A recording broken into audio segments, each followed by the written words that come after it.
Hello everyone and welcome to today's topic, which is the coagulation cascade, which seems very complex to most of the students, but I'll try to simplify it as much as possible. Now let's remind ourselves that the main aim of the coagulation cascade is to produce insoluble fibrin from fibrinogen, which is actually a soluble protein, and this will be used in platelet aggregation. Now as you can see on the whiteboard, these are two activated platelets. Now individually they form their own primary platelet plug, but which is not stable, and it needs to be stabilized when these two activated platelets will be linked together. Also, let's remind ourselves that the platelets have these glycoprotein 2b3a receptors on their surface.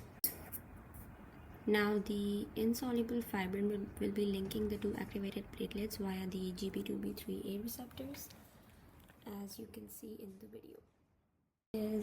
So fibrin is actually formed by fibrinogen, which needs to be activated again by something that's known as thrombin, and thrombin is also inactivated, so it will be formed from prothrombin. Now prothrombin also needs something to activate it, and that will happen by factor 10a. Factor 10a is factor 10 being converted to factor 10a, and overall factor 10 is basically activating fibrin. Also, for some people, they call prothrombin as factor 2, thrombin is activated factor 2, fibrinogen is factor 1, and fibrin is activated factor 1.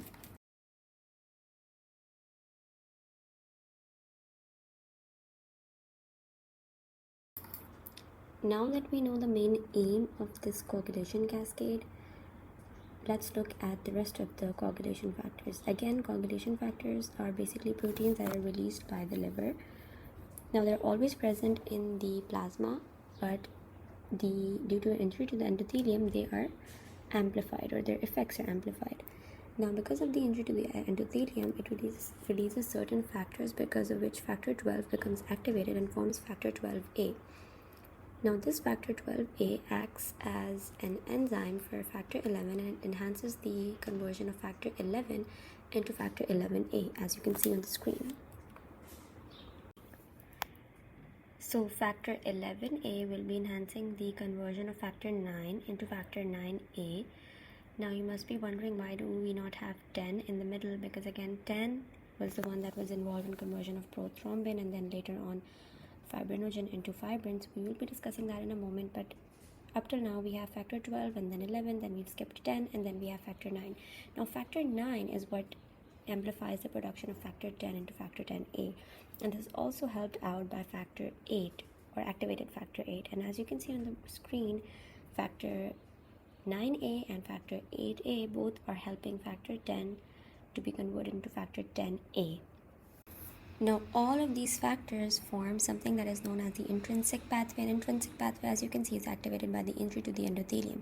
Now in contrast to this, something that is known as the extrinsic pathway is not activated by injury to the endothelium. Rather, it comes from the release of something that's known as the tissue factor, which converts factor 7 into factor 7a, which directly promotes the conversion of factor 10 into factor 10a.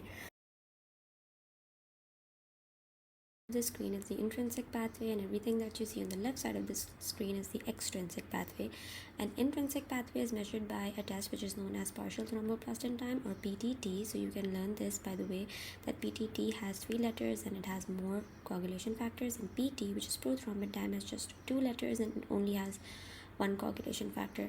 Now from here, it's what we've already discussed, which is factor 10a will be promoting the conversion of prothrombin, which is factor 2, to factor 2a, which is thrombin. Now thrombin will be promoting the conversion of fibrinogen to fibrin, which is activated 1a, and fibrin is again what stabilizes the primary platelet plug, or forms the network or the fibrin mesh. Now there are a few other things that I'd like to mention. Again, extrinsic pathway consists of just factor 7, and intrinsic pathway consists of factor 12, 11, skip 10, 9, and the rest of the pathway that you see, which is 10, 2, and 1, these are the common pathways. Now still factor 4 is missing and factor 5 is missing, and I'd like to remind you that factor 5 converts into activated factor 5, which helps conversion of prothrombin into thrombin. It basically helps factor 10a. Also, we don't see any factor 4 here. So factor 4 is basically calcium, and all of the arrows where I've mentioned Ca, this is where factor 4 acts. For example, it helps the conversion of factor 7 to activated factor 7. It helps the conversion of factor 9 to activated factor 9. Now lastly, you can see factor 13 being converted to factor 13A. Factor 13A is also known as fibrin stabilizing factor, so it basically stabilizes the fibrin mesh. And this is everything about the clotting cascade. I hope you enjoyed the video, and if you did, don't forget to give it a thumbs up and also subscribe to my channel so I can make more videos for you.